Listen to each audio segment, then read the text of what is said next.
بسم الله الرحمن الرحيم إن الحمد لله نحمده ونستعينه ونستغفره ونعوذ بالله من شرور أنفسنا ومن سيئات أعمالنا من يهده الله فلا مضل له ومن يضلل فلا هادي له وأشهد أن لا إله إلا الله وحده لا شريك له وأشهد أن محمدا عبده ورسوله وبعد. We have reached the second class of our reading for our book that is entitled Al-Qawl Mufid fi Adilat al-Tawheed, the beneficial statement concerning the proofs of Tawheed.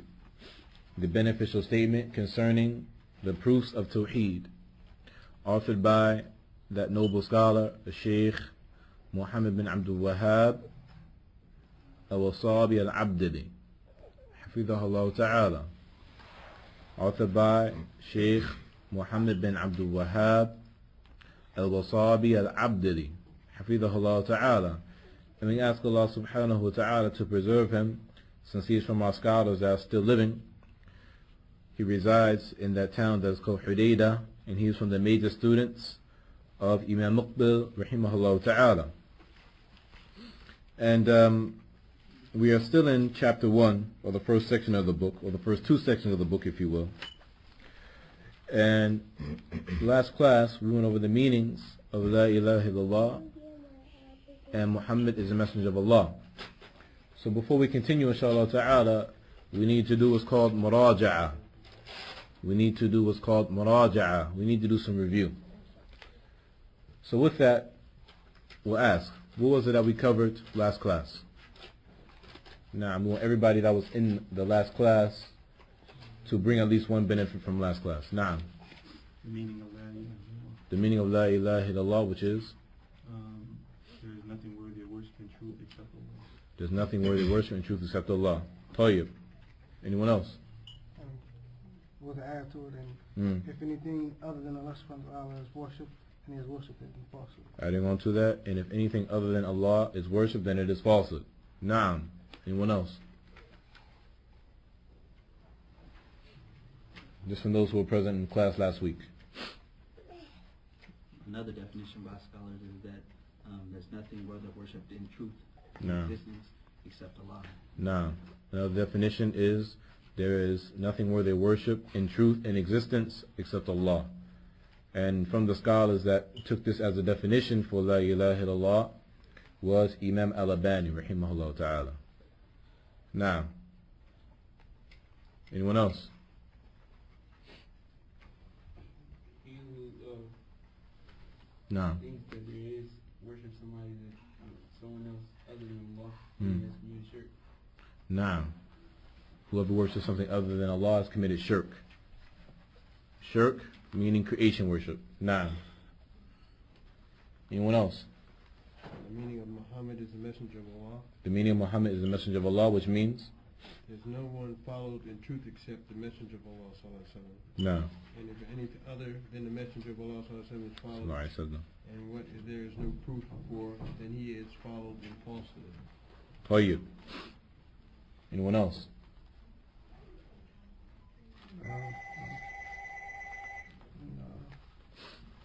Some of the shurut to that, obeying him and what he commands, Naam. and the opposite of the one who does that is No. he will be sinful. Naam, barakallahu feek. Naam.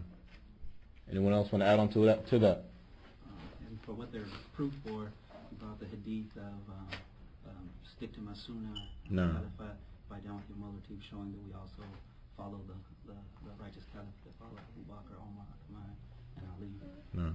Barakallahu feek.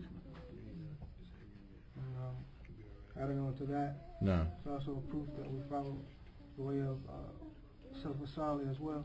No. Those who have established proofs from the righteous iman, Tayyib. with condition that whatever they speak as truth, we follow that, whatever they err in, we do wrong. No. Barakallahu feek. Any other benefits from last class that we can recall?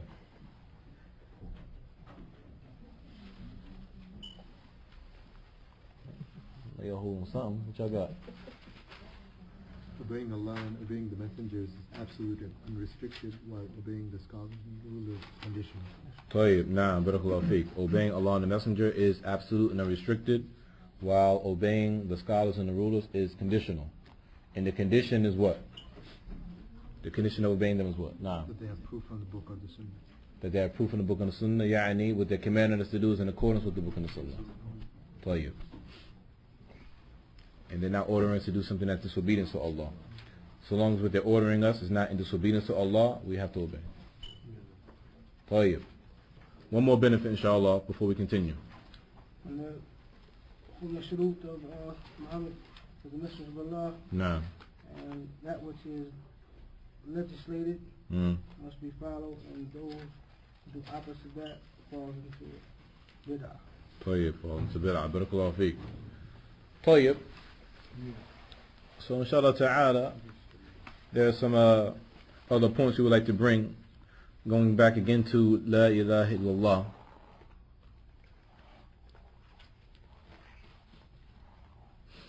And we covered a few definitions of La ilaha illallah. If I recall correctly, I believe that we covered 3 different definitions of La ilaha illallah.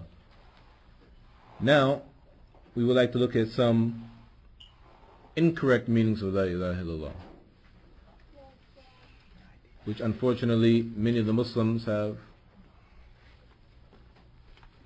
understood the meaning of La ilaha illallah incorrectly.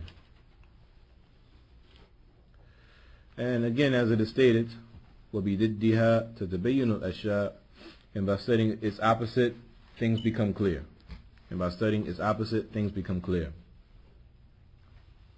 As Muhammad Abdul Wahhab stated, rahimahullah ta'ala.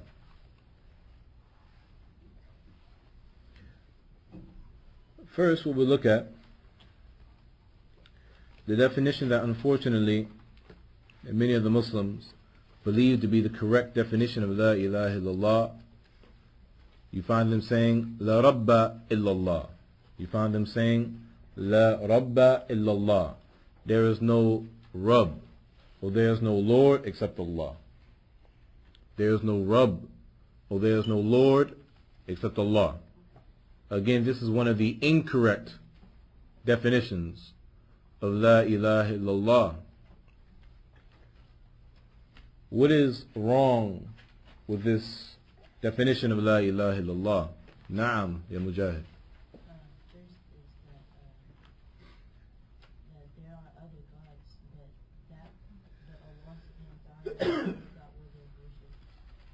Naam, Allah subhanahu wa ta'ala is the only one that's worthy of worship. Tayyib. Good. We need others to add on to this. The kuffar believe this too. The kuffar believe this too. The kuffar believe this too, that there's no Lord or no Rabb except Allah. Would anyone like to take it further? Faddal. Really, the Prophet ﷺ taught the people who believed that there was no Lord except Allah. The Prophet ﷺ fought the people who believed that there's no Rabb or no Lord except Allah. He fought them.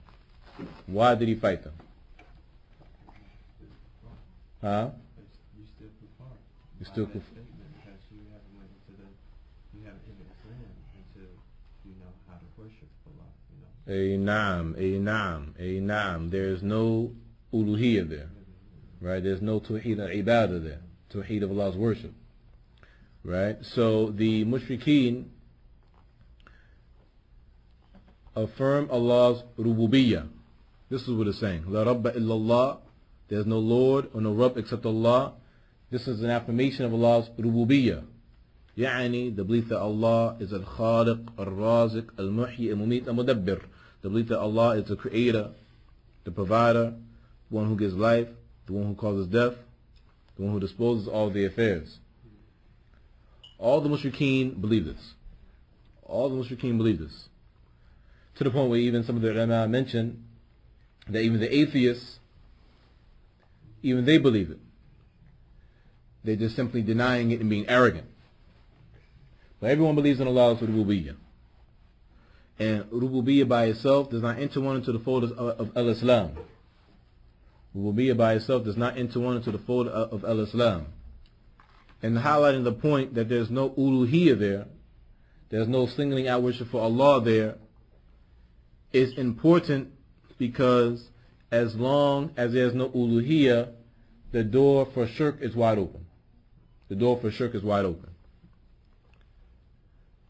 The mushrikeen generally worship Allah. The mushrikeen generally worship Allah.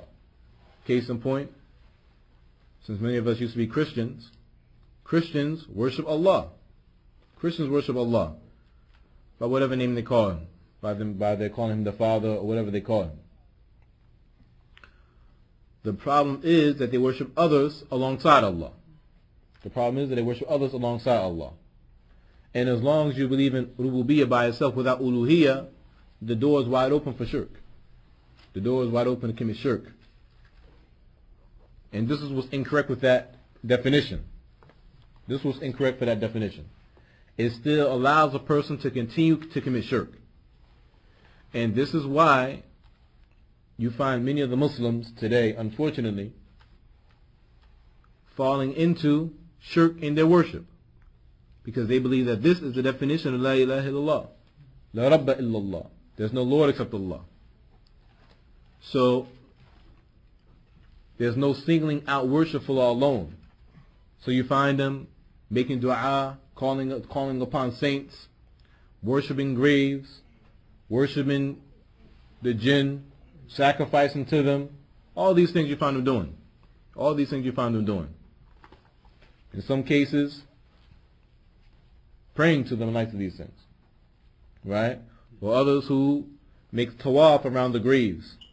All these acts of worship that are solely for Allah subhanahu wa ta'ala, since they have not affirmed or correctly believed in Allah's uluhiyya, they give His right of uluhiyya to others in the creation. So this is what's wrong with this definition. La Rabba illallah. There's no Lord except Allah, or no Rabb except Allah.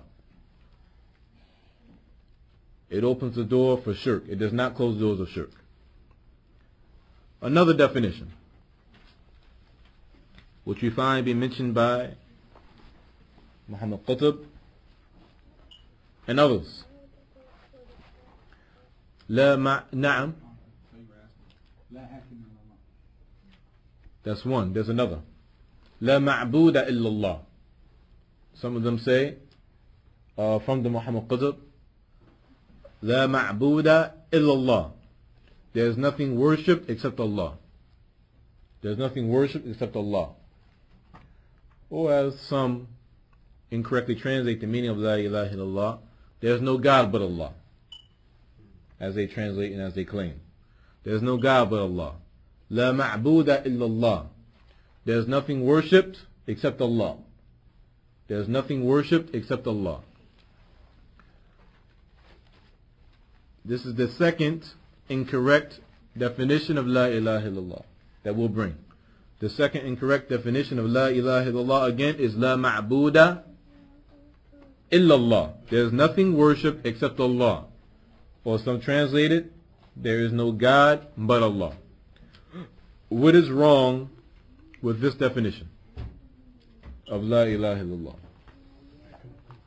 What is wrong with this definition? Naam? Because other gods exist, but the only God that is worshipped in truth is Allah. But other people worship other deities, Naam. which are in falsehood. Naam. Tayyib, barakallahu feek. Answer to this question is twofold. That's from one angle or one perspective. That there are many other, well, one, anything that's worshipped is a God. Anything that's worshipped is a God. And with this understanding, there are many others that are worshipped besides Allah, which means that there are many gods besides Allah. Because many other things are worshipped besides Allah from the creation. But these things are worshipped in falsehood. These things are worshipped in falsehood. Which is why, in the correct definition, we must say bihaqqin, in truth. This is from one angle. Why this definition is incorrect. La ma'buda illallah. There's nothing worshipped except Allah.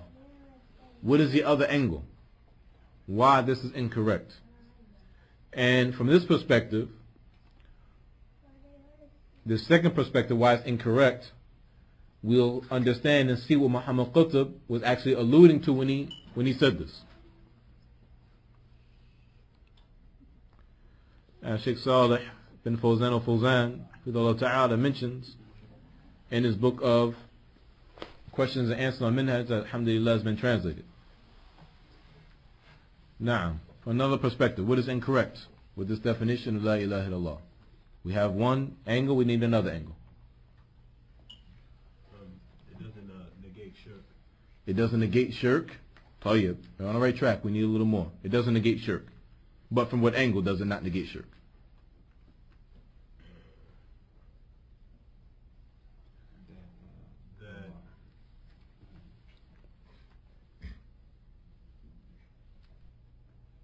Faddal.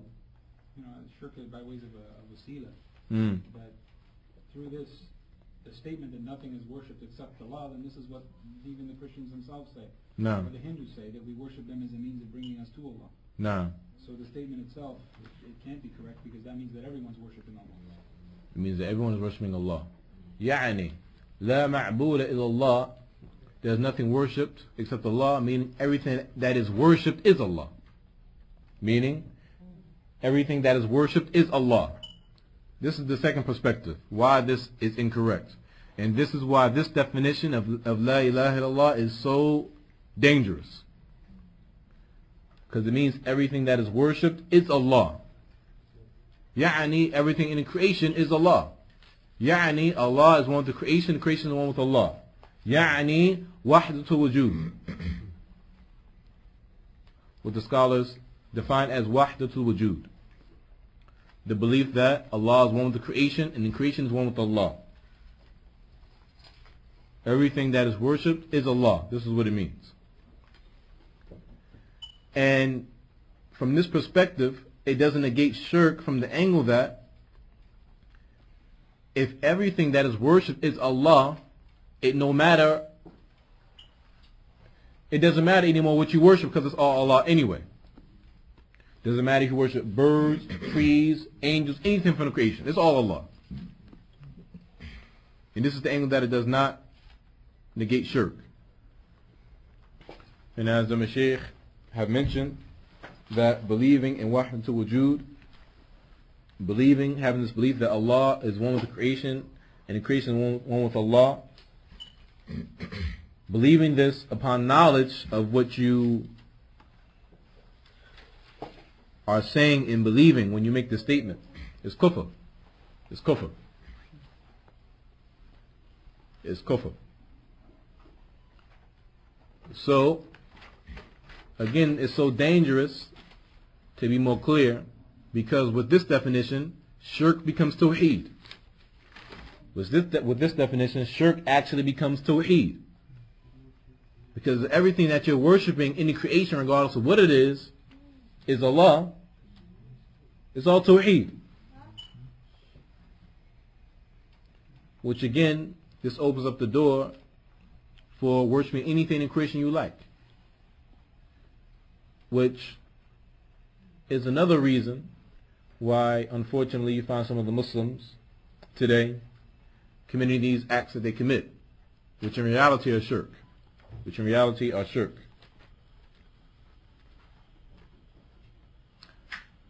And the belief that Allah is everywhere, which we'll get to shortly inshallah, the belief that Allah is everywhere, this is what that belief leads to.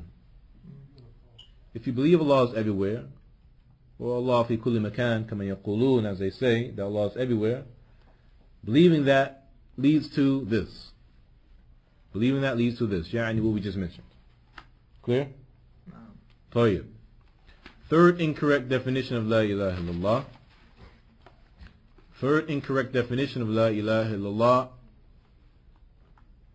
As our brother stated a few minutes ago, La hakima illallah.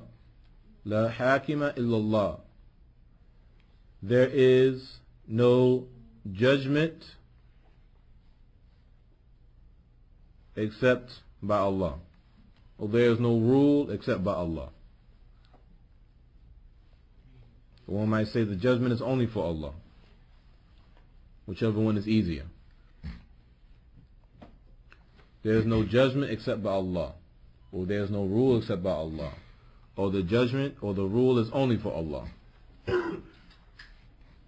La hakima illallah. And this belief is actually a political tool. This belief is actually a political tool that we find the Ikhwanis and the different groups that branched off from them, and the people who pronounce takfir upon the Muslims, and many people who have ideologies of revolution and terrorism and incorrect jihad, all utilize this incorrect definition of La ilaha illallah. Why is this definition of La ilaha illallah incorrect? La hakim illallah. Now, because other people make judgments. Tayyib. Good. Because Allah, that's one good reason. Because Allah has allowed people from the creation to judge in affairs. Tayyib. Now. Because like from the stance of Hakimiyya, it's already established in the rububiyyah of Allah anyway that there's no Hakim except Allah. Naam, it's already established in the rububiyyah of Allah. Hence, in saying that, what these individuals do, yani their action of making Tawheed al-Hakimiyyah a fourth category of Tawheed, this action of theirs of making Tawheed al-Hakimiyyah, as they call it, a fourth category of Tawheed, making it a separate category of Tawheed is an innovation. Because as the brother stated, it is already included in Allah's rububiyyah. It is already included in Allah's lordship. Or as others from the Mashaykh mentioned, it is already included in Allah's uluhiyyah. It is already included in Allah's worship. Tayyib. Alaykum salam wa rahmatullah. What else is incorrect with this definition of La ilaha illallah? Naam.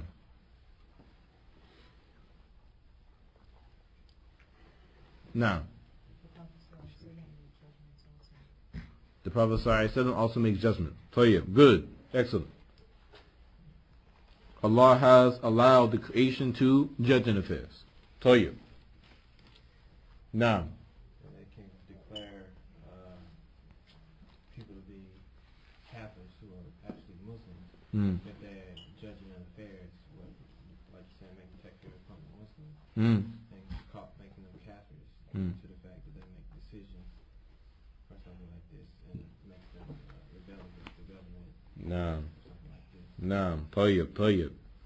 Since this is the definition of La ilaha illallah, La hakima illallah, there's no judgment except by Allah, then this means that any ruler of a Muslim country that does not rule by what Allah has revealed, got to be a kafir. Got to be a kafir. And anyone else who doesn't believe that he's a kafir is a kafir too, by default. Why? Because they disbelieved in La ilaha illallah based upon their mode of thinking. Now. It's also hearing on one of the lectures that one of the Mashaykh had also explained that the opposite of this is also true then. If a kafir rules by what Allah has revealed, it doesn't enter him into the fold of Islam. Now. The opposite is also true, as the brother mentioned. If a kafir rules by what Allah revealed, it doesn't enter him to the fold of Islam. Tayyib. And we're going to return back to this point in a minute with regards to making takfir of the Muslims. The main fault with this definition of La ilaha illallah is that it does not fulfill the purpose of life. It does not fulfill the purpose of life. Again, there is no uluhiyyah. There's no singling out worship for Allah alone in this definition of La ilaha illallah. There's no singling out of worship for Allah alone in this definition of La ilaha illallah. Uluhiyya is completely disconnected from this definition of La ilaha illallah. Again, this definition does not even fulfill the purpose of life. It does not explain to us the great wisdom behind Allah subhanahu wa ta'ala creating mankind and the jinn. وَمَا خَلَقَتُ الْجَنَّ وَإِنسَ إِلَّا لِيَعْبُدُونِ. I have not created the jinn and the men except for my worship alone. I have not created the jinn and the men except for my worship alone. طيب. That's understood. Returning back to this issue of takfir.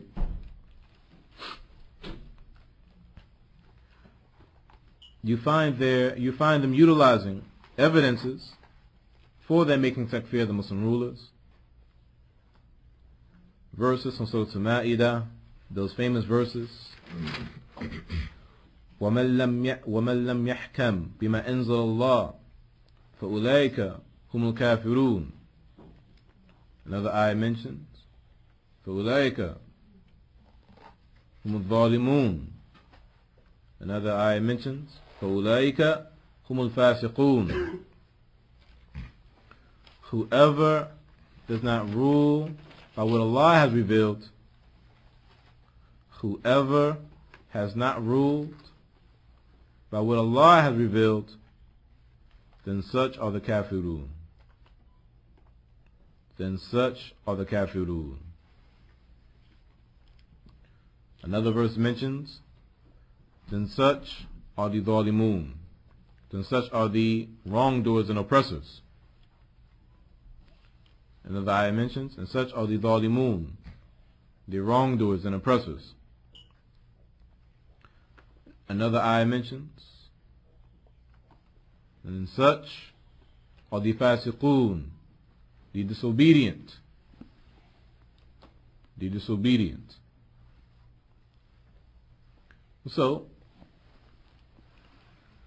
looking at what is apparent from the verse, it would seem to be very clear that anyone that does not rule by what Allah has revealed, as Allah states in Surah Al-Ma'idah, then such are the kafirun. فَأُولَٰئِكَ هُمُ الْكَافِرُونَ.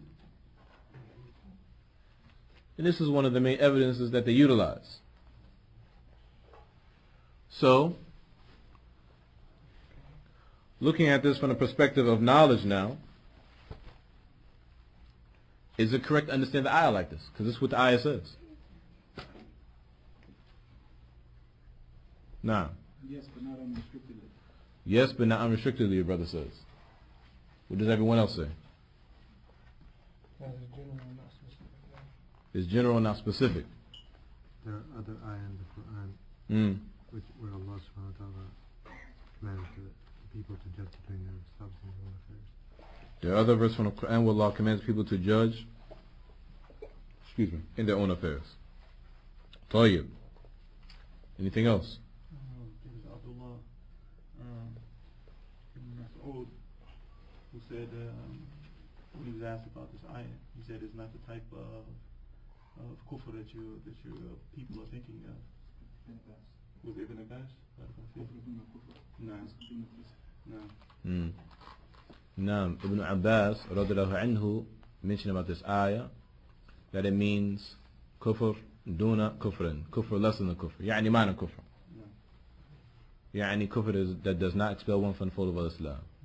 Faddal. That's why the kufr is of two types. Based upon this, because you also have an ayah from the Quran where Allah Ta'ala describes the mu'min fighting the mu'min, and he declares they both possess iman, but their fighting is kufr. نعم. طيب من سورة الحجرات. نعم بارك الله فيك. طيب. Anything else?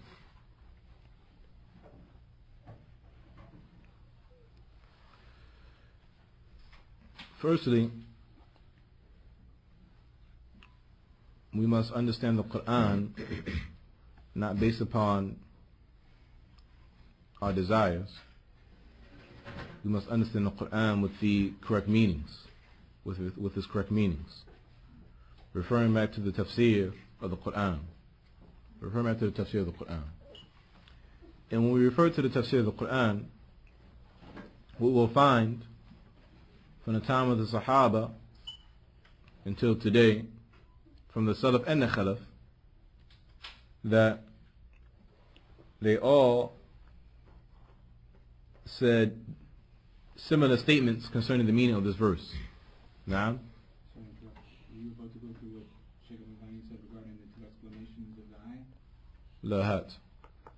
Do you remember it? Hat. He said that there were two explanations for this ayah and there was no third. Mm. The verse was revealed specifically about the kuffar, generally, because the kuffar don't go by what Allah revealed anyway. طيب. Secondly, that the verse was revealed by a group of Jews, or Yahud, No. who were ruling by what Allah revealed, and then they changed the rule of Allah. No. So Allah declared them to be kuffar. طيب. Barakallahu feek. Now, these are two reasons why the ayah was revealed. These are two reasons why the ayah was revealed. What you find from the Salaf and the Khalaf from the time of the Sahaba until today,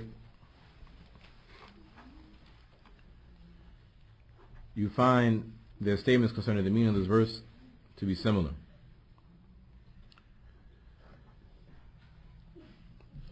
And you find them all saying, the person that does this, istihlalan, the person that rules by what Allah revealed, or the person that rules by other than what Allah revealed, believing that it is permissible to do so, is a kafir. The person that rules by other than what Allah has revealed, believing that it's permissible to do so, i'tiqadan, in their creed and their belief, they believe that it's permissible to do so. Yani, they've made permissible what Allah made impermissible. These people are kuffar. The people who do this, the people who rule by other than what Allah has revealed, and they do not believe that it's permissible, the people who rule by other than what Allah has revealed, and they do not believe that it is permissible, then this is kufr duna kufr. Then this is kufr lesser than kufr. Or kufr al-asghar, minor kufr. Or kufr غير مخرج من الملة. Or kufr that does not expel one from the fold of Islam.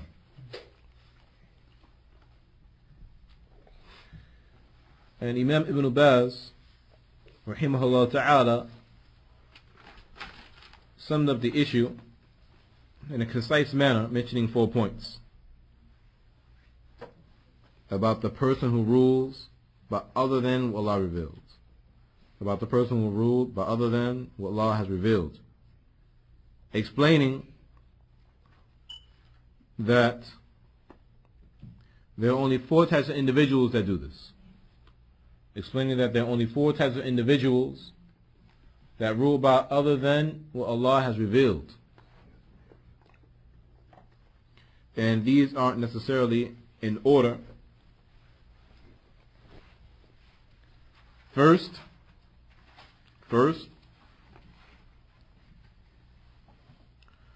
the person who does this and believes that his man-made law is better than the Sharia. The person who rules with his man-made law, and he believes that it is better than the Sharia. This is the first type of person. He rules with his man-made law, be it democracy or whatever it is, and he believes that it is better than the Sharia of Islam.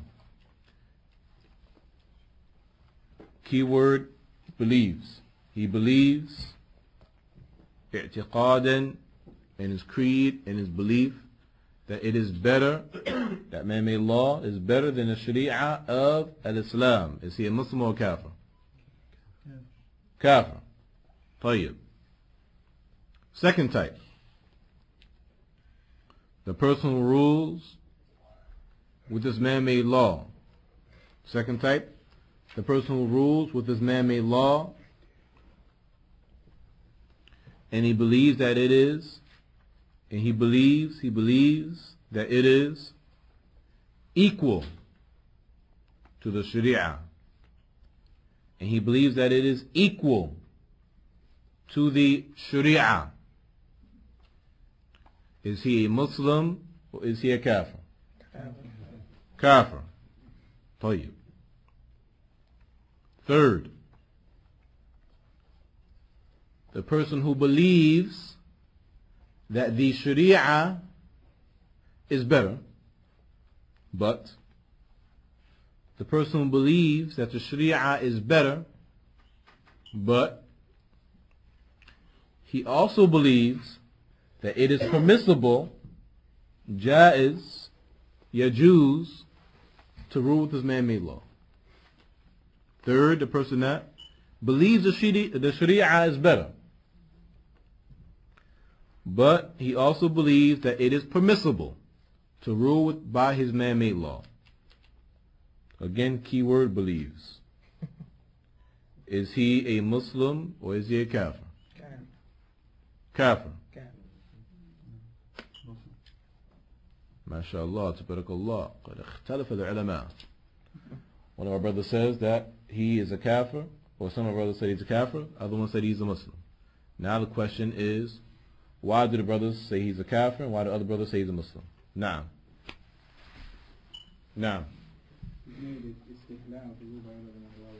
He made istihlal to by other than Allah revealed, meaning that he is a Kafir. It's incumbent upon him to rule by the Sharia. It's incumbent upon him to rule by the Sharia. You mentioned when you were saying that the key word is belief. Right. Key word is believes. In his creed, and his belief. Oh. No. No. Then it's incumbent upon him to rule by the Sharia. It's incumbent upon him to rule by the Sharia. Yani. This person is a Kafir. This person is a Kafir. Why? Because he is made permissible what Allah made impermissible. It's called istihlal. Making the halal haram and making the haram halal. The person that does this is a kafir. Yani, a person does not believe that drinking alcohol is haram. Doesn't believe it's haram in his belief. Likewise, he doesn't drink at all. He doesn't drink at all. But he doesn't believe that it's haram. He believes it's halal. What's more kafir? Kafir. Right? Again, because he made permissible what Allah made impermissible. Right? Likewise, the person that rules by what other than what Allah has revealed, even though he believes the Sharia is better, he believes it's permissible to rule by his man-made law. That makes him a kafir. Because he made permissible what Allah made impermissible. Love what Allah loves, hate what Allah hates. Love what Allah loves, hate what Allah hates. Tayyib. So, these are the first three types. Imam Ibn Baz, rahimahullah, mentions the fourth type. The person that believes that the Sharia is better. The person that believes that the Sharia is better. And he also believes that it is not permissible to rule by his man-made law. The person who believes that the Sharia is better, and he also believes that it is impermissible, not permissible, haram, to rule by his man-made law. But due to some weakness inside of himself, or love for the dunya, a love for wealth, or what have you. He rules by his man-made law. That's what I confused the third one with. The third one with the fourth one. Now, this individual, is he a Muslim or is he a kafir? He's a Muslim. Why is he a Muslim? Tayyib, fasiq. Because he doesn't believe. Right, keyword believe. Yeah. Right. He believes the Sharia is better, and he also believes that it's not permissible to rule by his man-made law. Again, keyword, believes. Tayyib. All four types of individuals that we mentioned here, all of them are ruling by other than what Allah revealed. All of them. So then the question becomes, just by hearing that a particular ruler has not ruled by what Allah has revealed, or just by being involved in politics, or just by watching what's on the news, or reading what's in the newspapers, or reading what's in the magazines, like these ikhwanis and people that are too immersed in politics do, and people that declare the rulers to be kuffar do. By just simply reading this in the newspaper or in magazines, or hearing about it, or seeing it on the television, how can a person tell which one of these four types of individual that particular ruler falls under? Just by hearing about it. Since all these matters are matters of aqeedah, matters of creed and belief, matters of the heart, how can they tell what's inside of that ruler's heart without having spoken to him, without having debated with him, without knowing what he believes, or without speaking to someone who knows what he believes? And all these people that claim that these rulers are kuffar, none of them have gone through the proper channels to find out what that ruler believes. And even if that ruler believed that, one of those three things that will make him a kafir, the hujjah will have to be established against him. The proofs will have to be established against him. Perhaps he doesn't know. The Prophet ﷺ stated, "Ad-dinu nasiha," religion is sincere advice. As the hadith states, "Qulna liman," we said to whom? The Messenger of Allah. And the Messenger of Allah ﷺ answered, saying what? Naam.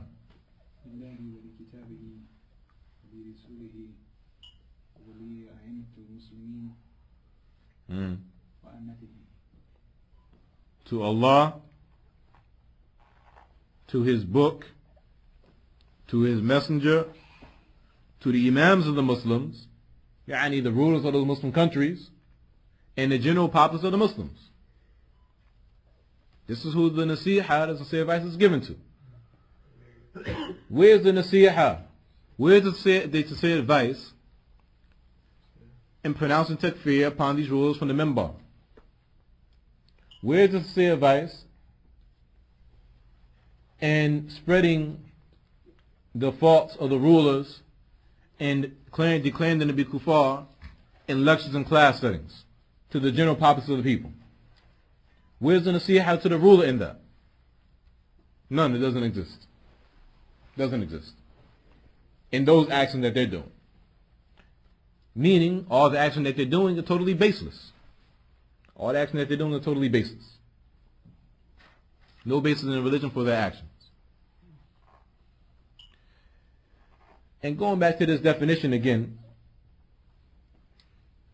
or rather, before we go back to the definition again, since we're speaking about this ayah, the ayah actually states, وَمَنْ لَمْ يَحْكَمْ, and whoever does not whoever does not rule. It doesn't say the rulers. It says whoever. General. It's am. Meaning that it's not specific to the rulers. So based upon their incorrect understanding of the ayah, whoever does not rule by what Allah revealed, then such are the kafirun. So when we see these people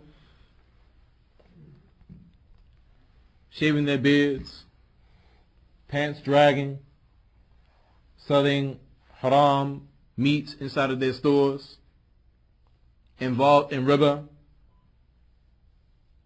not praying in the masjid, and some of them just not praying, you see them doing all these incorrect actions. You see them ruling by other than what Allah has revealed. Then based upon their understanding of the ayah, they're kuffar. Based upon their understanding of the ayah, they're kuffar. And based upon their understanding of the ayah, those who Allah has given them authority over, and those whom Allah has made them responsible for, at that point, it's permissible for them to revolt against them. With that understanding of the ayah. It's permissible for their families and their children to revolt against them at that point, with their incorrect understanding of the ayah. But, as we find, the Ikhwanis, and the Qutubis, and the Sururis, and their likes, always they have irja for themselves. They have the beliefs of the Murji'ah when it comes to themselves. When it comes to themselves, everybody's upon the same fold of Iman. Actions are not from Iman when it comes to themselves. But when it comes to everybody else, they have takfir for them.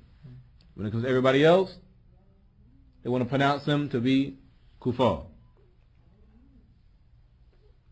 Even though the actions are one and the same. And the inconsistencies in that, inshallah ta'ala, are clear. Going back to the definition, the incorrect definition, la hakima illallah. If we trace it back to its origin, where it comes from, we can then understand why they believe what they believe and why we see them doing the actions that they do. The first to come with this statement, La hakima illallah, wa hum? The Khawarij, barakallahu feekum. The Khawarij, they are the ones who started this. La hakima illallah. The judgment is only for Allah. The rule is only for Allah. And so on and so forth. In its origin, it comes from them. These individuals who Ali ibn Abi Talib radiallahu anhu gave the order for the companions to fight them and kill them. These individuals who, before that, Ibn Abbas radiallahu anhuma debated with them to expose to them the incorrectness of their belief and the inconsistency of their belief. So really, all the people who take on this belief in reality have not taken on the belief of Ahlul Sunnah wal Jama'ah in any way or any form or any fashion. But in reality, they've taken on the beliefs of the Khawarij. They've taken on the beliefs of the Khawarij. Those Khawarij that killed the Sahaba. Those Khawarij who killed Ali ibn Abi Talib radiallahu anhu. Where at the time when they killed him, he was, as it stated, the best man upon the face of the earth. Khawarij killed him. And these individuals who have these beliefs today, be them or be they Ikhwanis or Qutubis or Sururis or whatever,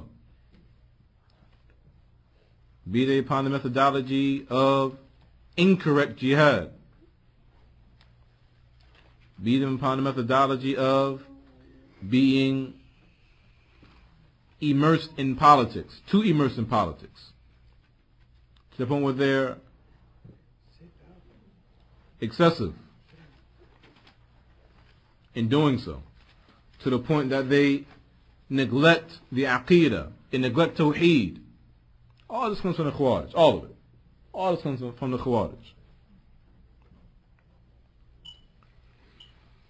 So again, inshallah ta'ala, this is why this definition of La ilaha illallah La hakim illallah is incorrect. And inshallah ta'ala, we hope that that is clear. Now, after looking at some incorrect definitions of La ilaha illallah, we would like to look at the conditions of La ilaha illallah. The conditions of La ilaha illallah briefly. And there are proofs that surround the 7 conditions of La ilaha illallah, but we'll just simply list them inshallah ta'ala.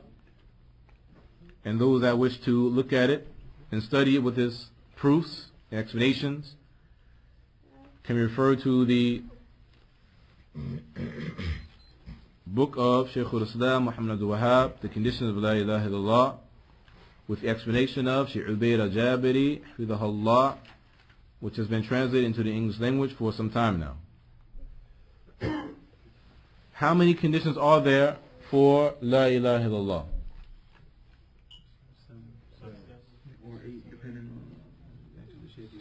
7 or 8. 8. طيب. What are the conditions of La ilaha illallah? Well, we look at the 7 conditions first. To clarify, some of the scholars mention 7 conditions of La ilaha illallah. Others from the scholars mention 8 conditions of La ilaha illallah. Again, some of the scholars mention 7 conditions of La ilaha illallah. Others mention 8 conditions of La ilaha illallah. Yani, there are conditions for your belief in La ilaha illallah to be correct. There are conditions in order for your belief in La ilaha illallah to be correct. What are these? What are the 7 conditions? We'll look at those first. What are the 7 conditions? Knowledge. Sincerity. Certainty. Love. Truthfulness. Acceptance. Brother says negation. Assurance, certainty. Yaqeen, certainty, assurance. Mahabba, we said love. Huh? 6. Truthfulness, sidq, we said that. So far, we said knowledge, certainty, sincerity, truthfulness, and love. And acceptance. Action.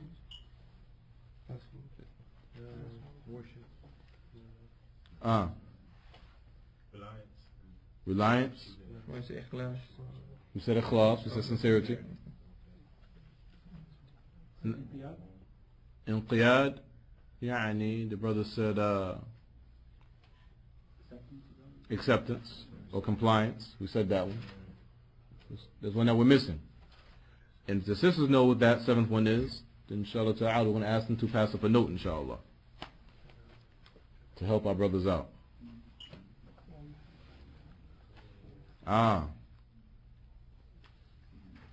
Fear. Afwan.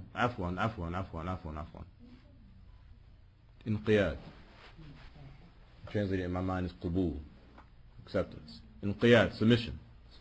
Submission is number 7. Submission is number 7. Na'am. Tayyib. We'll repeat them inshallah. And if we have time, and maybe in another sitting, because we're running out of time now, we'll explain or go over with the brothers a small piece of poetry that will assist in memorizing it. And we'll just mention it for now, inshallah ta'ala, if we can recall it. علم يقين إخلاص وصدقك مع محبة وانقياد والقبول لها. Again it goes علم يقين إخلاص وصدقك مع محبة وانقياد والقبول لها. Knowledge, certainty, sincerity, truthfulness, love, submission, acceptance. Acceptance. Ilm, yaqeen, ikhlas, sidq, muhabba, inqiyad, qubul.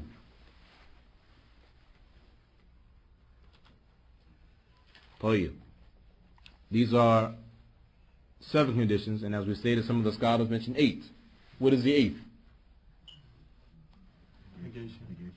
Negation. Negation of Isa bin Maryam being the son of Allah. Negation of Isa bin Maryam being the son of Allah. طيب. We can generalize that and say what? Al-kufr bit-taghut. Disbelieving in a taghut. Disbelieving in the taghut, false deities. Everything that's worshipped besides Allah. Disbelieving in a taghut. This is the 8th condition that some of the scholars mention. So these are the conditions of La ilaha illallah. Now, briefly, inshallah ta'ala, before we close, we would like to end off these sections by looking at some of the proofs that Shaykh Muhammad Abdul Wahhab al-Wasabi al-Abdali, يعني al-Yemeni, Hafidhahullah ta'ala, has brought for La ilaha illallah and Muhammad is Messenger of Allah. We will look at some evidences for this, inshallah ta'ala. The first evidence that he brings can be found in Surah Al-Hajj, verse number 62, and Surah Al-Luqman, verse number 30. Surah Al-Hajj, chapter number 22, verse number 62. Surah Al-Hajj, chapter number 22, verse number 62, and Surah Al-Luqman, chapter 31, verse 30. And Surah Al-Luqman, chapter 31, verse 30, where Allah Ta'ala stated, ذَلِكَ بِإِنَّ اللَّهَ هُوَ الْحَقِّ وَإِنَّمَا يَدْعُونَ مِن دُونِهِ الْبَاطِلِ وَإِنَّ اللَّهَ هُوَ الْعَلِيُّ الْكَبِيرُ. That is because Allah, He is the truth. That is because Allah, He is the truth. And what they invoke, meaning those who commit shirk, and what they invoke, what they call upon, who they supplicate to, who they make dua to, and what they invoke besides Him, it is falsehood. And verily Allah, He is the Most High, the Most Great. And verily Allah, He is the Most High, the Most Great. And He states, وقال تعالى, He Ta'ala stated, فَاعْلَمْ أَنَّهُ لَا إِلَهِ إِلَّا اللَّهِ. In Surah Muhammad, chapter 47, verse 19. Surah Muhammad, chapter 47, verse 19. So know, or so have knowledge that La ilaha illallah. So know, or one might say, so have knowledge that La ilaha illallah. So these are 2 proofs, or 2 evidences for La ilaha illallah. So now we understand the definition of La ilaha illallah. We understand some incorrect meanings of La ilaha illallah and why they're incorrect. And now we understand, or at least know of, the conditions to La ilaha illallah. And as well we know 2 proofs for La ilaha illallah. طيب. Muhammad is the messenger of Allah. Muhammad is the messenger of Allah. We're going to look at some evidences that he brings for this, inshaAllah ta'ala.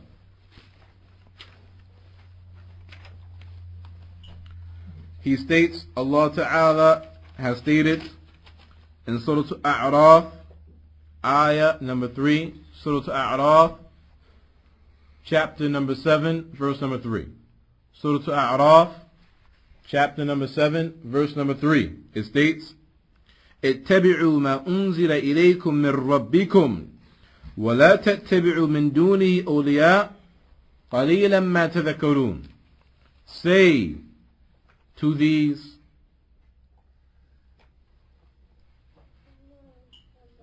idol worshippers, follow what has been sent down unto you from your Lord. Again, this is a proof of Muhammad is the messenger of Allah. Follow what has been sent down to you from your Lord. يعني, the Quran is not only revelation, the Sunnah also is revelation. وَمَا يَنْتِقُ عَنِ الْهَوَىٰ إِنْ هُوَ إِلَّا وَحْيٌ يُوحَىٰ. He doesn't speak of his own desires, but rather it is revelation that has been revealed to him. So the Sunnah is also revelation. And this is a proof of Muhammad is the messenger of Allah. Follow what has been sent down unto you from your Lord. And do not follow any awliya. And do not follow any awliya. Yani those who order you to commit shirk. And do not follow any awliya besides him. Little do you remember. Little do you remember.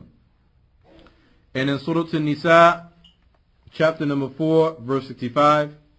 In Surah An-Nisa, chapter number 4, verse 65, Allah Ta'ala states, فَلَا وَرَبِّكَ لَيُؤْمِنُونَ حَتَّى يُحَكِّمُوكَ فِي مَا سَجَرَ بَيْنَهُمْ ثُمَّ لَا يَجِدُوا فِي أَنفُسِهِمْ حَرَجًا مِمَّا قَضَيْتَ وَيُسَلِّمُوا تَسْلِيمًا. But know, and that's N-O, but know by your Lord. But know by your Lord. They can have no iman. They can have no iman until they make you, O Muhammad, until they make you, O Muhammad, judge in all disputes between them. Until they make you, O Muhammad, judge in all disputes between them. And find in themselves no resistance against your decisions. And find in themselves no resistance against your decisions, and accept them with full submission. And accept them with full submission. The last evidence for Muhammad is the message of Allah that he brings, and the last evidence for tonight, inshallah ta'ala. Allah ta'ala states in Surah Al-Ahzab, ayah 36. Surah Al-Ahzab, chapter 33, verse 36. Surah Al-Ahzab, chapter number 33, verse 36. وَمَا كَانَ لِمُؤْمِنًا وَلَا مُؤْمِنَةً إِذَا قَضَى اللَّهُ وَرَسُولُهُ أَمْرًا أَنْ يَكُونَ لَهُمُ الْخِيَرَةُ مِنْ أَمْرِهِمْ وَمَنْ يَعْصِ اللَّهَ وَرَسُولَهُ فَقَدْ ضَلَّ ضَلَالًا مُبِينًا. It is not for a believer, male or female.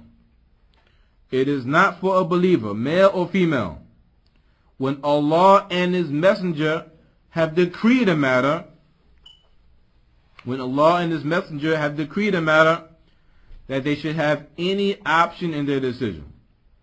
That they should have any option in their decision. And whoever disobeys Allah and His Messenger, and whoever disobeys Allah and His Messenger, he has indeed strayed into plain error. He has indeed strayed into a plain error. So this concludes these sections. These are evidences for Muhammad being the messenger of Allah. And as we requested originally in the beginning class, as far as the text of the book itself is concerned, as far as the text is concerned, not the extra notes that we've taken, but the text, we would like our brothers and sisters who have the ability to do so to at least memorize one proof from each section. To at least memorize, not all of them, but one proof from each section at least. If we don't have the ability to memorize all of them. And if we don't have the ability to memorize one proof from each section, then we're going to ask that we at least become very, very, very familiar with the proofs. At least become very familiar with these proofs. Because again, as we stated, the goal here in this class is not to tell you La ilaha illallah and not tell you Muhammad is the messenger of Allah, because we believe that we all believe this and understand this already. And this book generally covers the aqidah of the Muslims and generally covers Tawheed. We believe that everybody is generally familiar with these affairs already.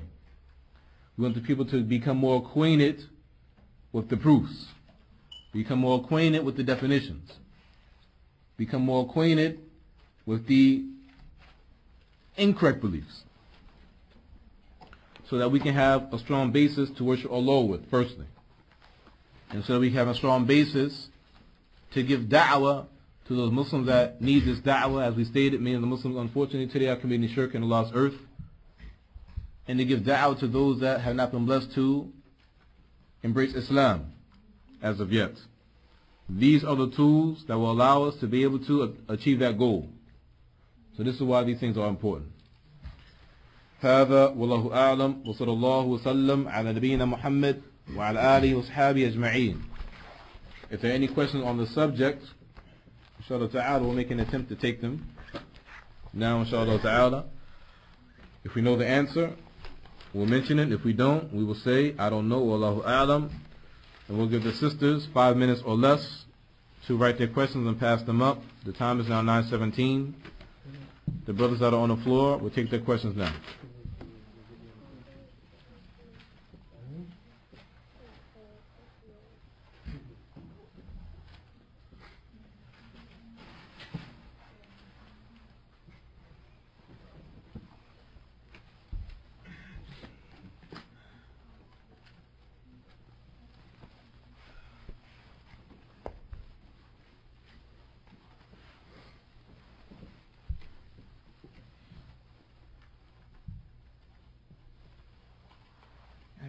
No. What category will you place the statement that's been found in many of your books? There is no God but God, or there is no God worthy of worship except God? There is no God but God. That falls under La ma'buda illallah. There's nothing worshipped but Allah. Right? Meaning everything that's worshipped is God. Right? No. About the people who say that, they say they carry a piece of Allah inside their hearts. Is that, well, God is inside of me. God is inside of me. They make the statement. Some people say this. Sure. Does that fall under that falls under that category there? It falls under the same category. That Allah is within His creation. Right, that Allah is within His creation. La ma'buda illallah. There's nothing worshipped except Allah. Or the only thing that's worshipped is Allah. Right, which we said leads to the belief that Allah is everywhere, which leads to the belief that Allah is one with the creation and creation is one with Allah. Right? Where they say God is inside of me, God is in my heart, or they believe in God incarnate, right? The likes of these things. What do you say about the Muslims who openly vote in for politics, like voting for Bush, Kerry, or something like that? Voting for Bush or Kerry? Yeah, I mean, just politicians in general. What do you say about the people that vote? Yeah, the answer is very, very simple. The answer is very, very simple. What we say about them. Firstly, we believe that the majority of the Muslims that do this upon ignorance. Shukran. Secondly, democracy has no basis in Islam. Democracy has no basis in Islam. Democracy has not come from the Muslims. And democracy does not mean adl, does not mean justice and fairness, like unfortunately many of the Muslims believe. democracy leads to fawda, ma'ma'a, and its likes, leads to chaos and confusion. Anarchy. Barakallahu feek. Or as it stated, hukm al-sha'b al-sha'b. Or as it stated, what it's supposed to be anyway, the people ruling over their own selves. We don't have any of this in Islam. We have the Sharia. So the people that vote and act in accordance with or take part in democracy, we're in no need of this because we have the Sharia. Allah subhanahu wa ta'ala stated, "Al-yawma akmaltu lakum dinakum." This day I have perfected your religion for you. Right? The religion of Islam is perfect. There's nothing anybody can add to it or take from it. The religion of Islam covers every single aspect of life. From something as complicated as how to run a government, or something as complicated as how to run and control the world, or something as simple as how to use the bathroom. All of it's covered in Islam. So these people that involve themselves in these actions, they have to understand this, and they have to understand that if they want to seek a solution to whatever problems that may be occurring in their lives or in other people's lives, because this is why they vote, they want to bring out rectification and change, they have to take the correct means. They have to turn to the Sharia to see what the solution is, and not turn to man-made democracy that has come from the people that are kuffar. And to be frank, it is not permissible to vote. It is not permissible to vote. And the Mashaykh have covered various issues surrounding this topic. Now,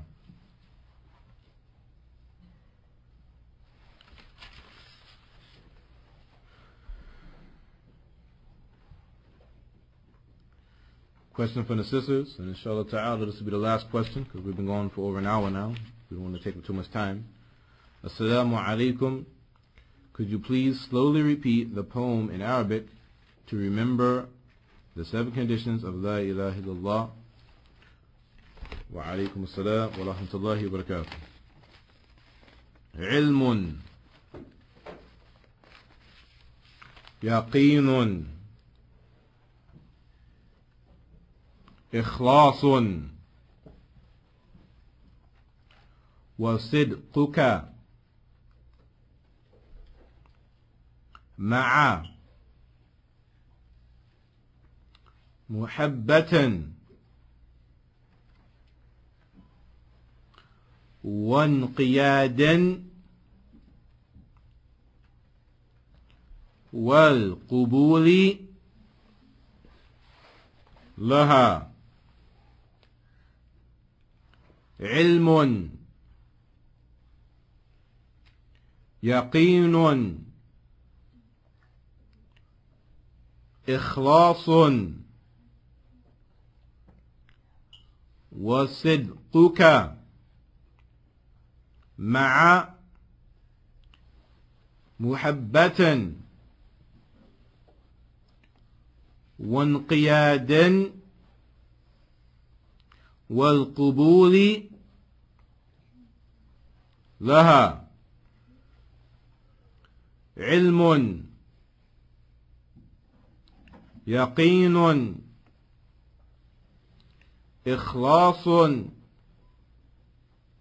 وصدقك مع محبة وانقياد والقبول لها. And inshallah ta'ala, next week we'll cover the 3rd section of the book, Ain Allah, where is Allah? Wa subhanaka Allahumma wa bihamdika ashhadu an la ilaha illa anta astaghfiruka wa atubu ilayk.